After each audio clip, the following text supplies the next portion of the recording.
সকাল সকাল ভাবলাম যে একটুখানি ভালো কিছু হয়তো হবে, মহালয়া কেটে গেছে, পুজোর প্রায় প্রায় শুরু, বাঙালি পুজো পুজো বেশ ফিল করছে।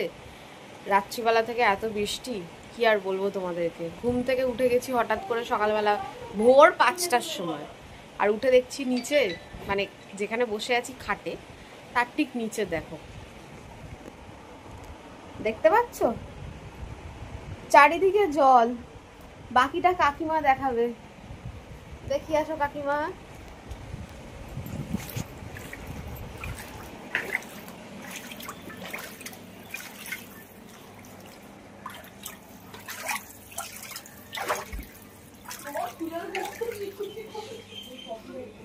ইচ্ছে করে দরজাটা খুলে দিই।